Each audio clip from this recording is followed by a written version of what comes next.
Jean-Pierre Bemba n'a pas menti, mais il n'a pas expliqué l'origine des fonds. Jean-Pierre Bemba n'était pas au gouvernement de Kabila. Moi, j'étais au gouvernement de Kabila.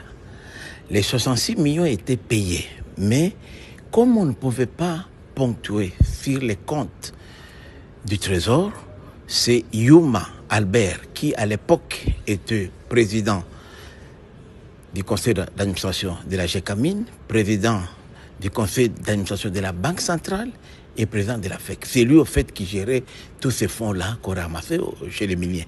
Vous savez très bien que les budgets tels que nous les présentions à l'époque ne reflétaient pas la réalité. Il y avait beaucoup de recettes qui échappaient au contrôle de l'État. Il y a des recettes qu'on percevait parallèlement. Je me rappelle même, Sami Badibanga est là, il était notre premier ministre. Je me rappelle quand on a été nommé, on n'avait pas assez de cash. On était ensemble au GLM. Le président Kabila, on était avec même John Numbi. Ils ont fait, et Néhémie Moulania, on a fait appel la nuit au président Yuma Albert pour amener 10 millions de dollars. C'était lui qui avait l'argent. Et c'est de cadres-là qu'on payait. Mais comment on payait? Quand l'argent était récolté, l'argent des miniers qu'on récupérait, puisque vous savez, il y avait beaucoup de contrats miniers qui n'étaient pas déclarés au CAMI, au gouvernement, c'est Yuma qui gérait ça. Alors, il fallait passer par une couverture. C'est comme ça que moi, je l'ai dit, puisque à l'époque, j'étais vice-ministre de l'énergie, et on utilisait Sinelac. Enfin, Sinelac, c'est une entreprise qui fournit l'électricité dans la partie orientale, notamment à Bukavu, Goma et au Rwanda. Bukavu, Goma et Rwanda et Burundi. Alors Sinelac, toujours, les DG de Sinelac a toujours été rwandais. Alors c'est à travers lui qu'on déposait l'argent sous forme de paiement de notre contribution à la Sinelac. J'ai même effectué moi-même une mission de contrôle et j'étais recadré à l'époque par Néhémie Moulania et par le ministre des Finances, Yad Mouland, qui ne voulait pas que je puisse savoir plus sur ces dossiers-là.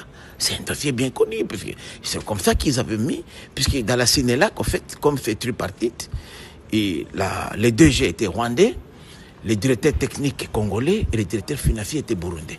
Voilà comment les choses s'est passées. C'était juste une couverture. C'est ce que peut-être Jean-Pierre Bemba n'a pas pu expliquer en détail. Moi, je l'explique puisque j'ai été à la tête de ce ministère-là. Je sais comment l'opération s'est passée.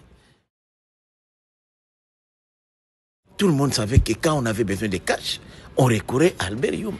Alors que le ministre des Finances était là, la Banque centrale était là. C'est lui qui avait des cash. Puisque vous savez, dans le secteur minier, c'était les cash. Même aujourd'hui, je suis dans le secteur, je vous dis, vous voulez avoir aujourd'hui 100 millions de dollars, dans 24 heures, chez les miniers, vous les avez.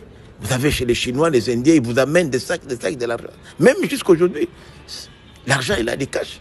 Ce sont déjà quittés avec des cash. Donc, c'est quelque chose qui n'est pas... 66 millions, c'était rien à l'époque pour rassembler 66 millions. Moi, je ne vais pas parler de 15 ans ou de 12 ans. Moi, je parle seulement de 5 mois que j'ai, donc de fin 2016 à début 2017. Ça, c'est ce que j'ai vécu. Ça a continué. C'était une opération avant. Ça, je ne sais pas. Moi, j'ai fait ce témoignage lorsque j'étais moi-même à la tête du ministère de l'Énergie. Mais les restes, je ne sais pas si ça a continué ou ça n'a pas. Moi, je parle de la période où j'étais là. Je ne sais pas si avant moi, la même opération. Certainement, avant moi, ça existait. Mais après moi, je ne sais pas si ça continue. Mais je présume que ça pourrait être une des causes de conflit. Lorsque le budget a presque doublé, je me suis dit certainement, ce sont ces ressources-là qui n'étaient pas comptabilisées qu'on a pu canaliser vers les trésors public pour que les budgets soient grossis. Parce que ce n'est pas possible que dans un même pays, avec les mêmes assujettis, avec les mêmes structures, que d'un coup, les budgets puissent doubler de 100%. C'est impossible. Lorsqu'on regarde quand même les paramètres macroéconomiques, c'est pour dire qu'il y avait des fonds qui n'étaient pas comptabilisés avant. J'ai des preuves puisque j'étais au gouvernement. C'était des opérations, je vous dis, j'étais au gouvernement, je savais comment ça s'est passé. J'étais des preuves.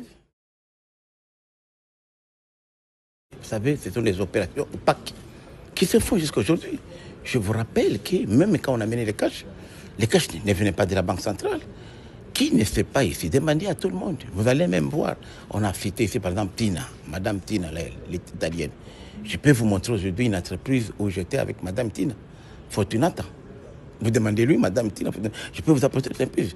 Et j'ai visité l'usine qu'elle dirigeait à Tesco, à Limité. Donc ce sont des opérations qui ne demandent pas de documents. Quand vous avez, les miniers viennent vous payer les cash, vous allez faire quel document? Je vous dis le cas, demandez à tous ceux qui ont travaillé avec nous si M. Yuma ne brassait pas les cash. Même pas ministre des Finances, il y avait Moulande qui était à l'époque, même pas le gouverneur de la Banque centrale. Donc ce sont des réalités dans ce pays que les gens brassaient l'argent. Donc si c'était que dans les comptes,